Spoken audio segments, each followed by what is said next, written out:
స్వామి, ఒక క్షణం మనసు నీతోనే ఉన్నట్టుంటుంది. మరో క్షణం పుష్యమాస శుద్ధ ఏకాదశి నాడు అలవైకుంఠం నుంచి ఇలా భువిపైకి కలియుగ ప్రత్యక్ష దైవమై ముక్కోటి దేవతలతో పాటు మాకు దర్శనాన్నిచ్చేందుకు అలాగే నిలబడున్నావు. నీ దగ్గరికి రాలేకపోతున్నానే. అసలు వైకుంఠ ద్వారం అంటే ఎలా ఉంటుంది, ఈ రోజున నువ్వెలా ఉంటావు అని చూడాలనే తపన.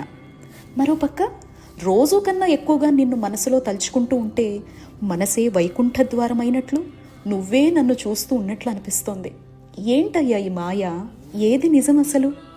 కానీ ఒక్క విషయం, కలియుగంలో మా అందరి కోసం అలాగే నిలబడున్నావు చూడు. నిన్ను మాత్రం ఆ వైకుంఠ ద్వారం గుండా ఒక్కసారి చూడాలని మాత్రం ఉందయ్యా. ఎప్పటికి రప్పించుకుంటావు?